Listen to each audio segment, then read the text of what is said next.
Salut tout le monde, c'est Claudius Nocta, bienvenue sur une nouvelle vidéo de présentation où nous allons mettre sous les projecteurs une nouvelle sortie indépendante du nom de The Forgotten City qui a un parcours mais alors complètement original. N'hésitez surtout pas à liker, partager, à vous abonner parce que ça aide avec l'algorithme de YouTube.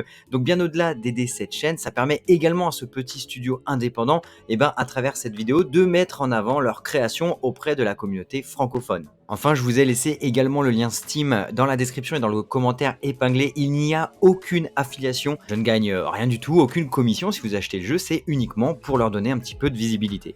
Alors tout d'abord, certains d'entre vous ont dû se dire mais The Forgotten City, ces graphismes et tout ça, ça me parle. Eh bien oui, parce que à la base, il s'agissait d'un mode développé pour Skyrim par Modern Storyteller, donc qui porte très bien leur nom d'ailleurs.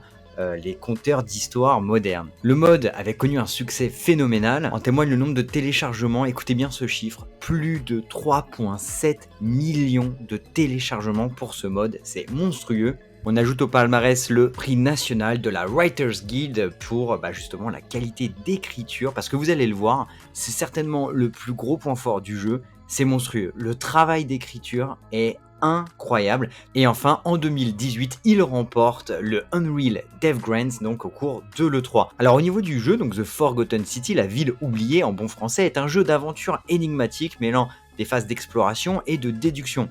Il a été édité par The Villagers et donc, vous l'avez compris, développé par ce studio qui a un CV déjà bien chargé, ce studio indépendant Modern Storyteller. Donc il arrive ce 28 juillet, moi j'ai eu accès à une version bêta pour pouvoir le tester, je l'ai terminé à 2 reprises, il y a 4 fins en tout. J'ai complètement été omnibulé par ce jeu tout au long d'un week-end, je ne pouvais pas m'arrêter. Parce qu'en fait, vous êtes vraiment pris dans une série d'investigations et tout se lie à la fin, tout s'explique. Je peux pas vous spoiler, je peux pas vous parler de ce qu'il y a vraiment trop dans le jeu parce que en fait, le moindre détail peut être un véritable spoil. Donc j'ai fait très gaffe aux images que je vous montre parce que vraiment le travail d'écriture est phénoménal. Et puis dites-vous une chose, de toute façon, quand un studio indépendant rafle autant de prix de la presse spécialisée, je précise bien indépendant, en général c'est vraiment un gage de qualité. Je vous assure que l'écriture est phénoménale. Au niveau de l'histoire principale, j'ai adoré. Donc le synopsis, vous retournez 2000 ans dans le passé pour revivre la dernière journée d'une ville romaine complètement coupée du monde. Et en fait, dans cette ville romaine, il y a une règle, la règle d'or. Si jamais un des habitants l'enfreint, tout le monde meurt. Et donc vous allez du coup revivre ces dernières 24 heures et essayer justement de sauver tout le monde ou au moins de vous sauver vous-même. Pour ce faire, du coup, vous allez devoir enquêter, vous renseigner auprès de la population. Sachez que le travail d'écriture, bien au-delà de l'histoire principale, mais c'est aussi tous les PNJ, tous les personnages secondaires ont une histoire de dingue. Ils sont vraiment travaillés avec leur propre personnalité. Vos interactions avec eux vont vous permettre d'avoir différents choix par la suite, des conséquences dramatiques ou positives.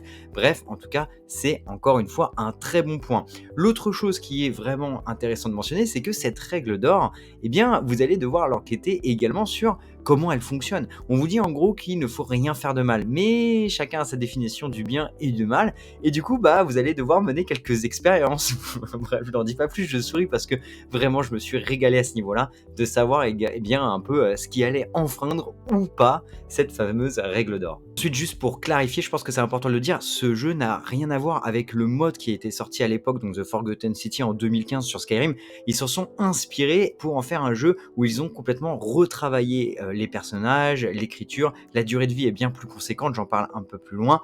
Bref, ça n'a strictement rien à voir. Un autre point positif que j'ai adoré, c'est que vous allez apprendre énormément, vous allez vraiment vous cultiver en fait en jouant à ce jeu parce que il y a plein de trucs qui ont été intégrés pour vous renseigner sur l'art de la Rome antique, son architecture, ses costumes, ses traditions, car le studio a utilisé 2 historiens consultants pour rendre le tout vraiment crédible et vous allez apprendre plein de trucs intéressants, d'autres qui vont vous faire un petit peu frémir, voire dégoûter, comme par exemple comment il faisait pour blanchir les vêtements ou comment il se nettoyait après être allé aux toilettes.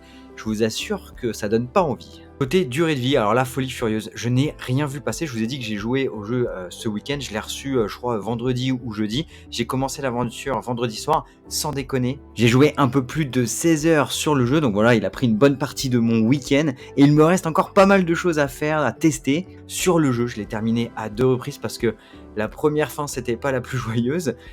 J'ai absolument adoré, je pense que j'aurais jamais passé autant d'heures sur un jeu que, je n'aurais pas kiffé, je l'aurais pas recommencé. Donc vraiment, je vous assure que si vous êtes à la recherche d'un jeu avec une écriture, mais encore une fois, ça va vous surprendre. Il y a des principes philosophiques, des problèmes de société actuels sur l'homophobie et cetera.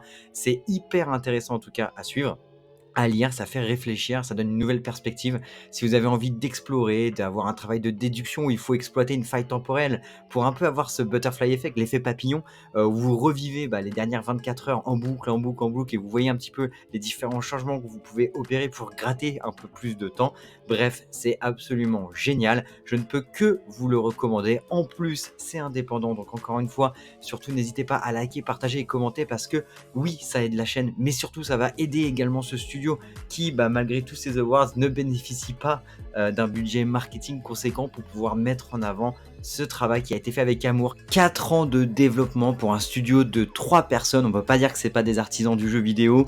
Il est disponible sur toutes les consoles et sur les différentes plateformes d'achat sur PC au prix de 24,99 pour PC et 29,99 pour les consoles, c'est PS4, PS5, Xbox Series, etc. Il arrivera également sur Nintendo Switch, il est prévu pour Q3, donc dans quelques semaines moins normalement. Le jeu est entièrement traduit en français. Si vous avez d'autres questions, posez-les dans les commentaires, je suis là également pour y répondre. Je vous souhaite à toutes et à tous une excellente journée. Ciao!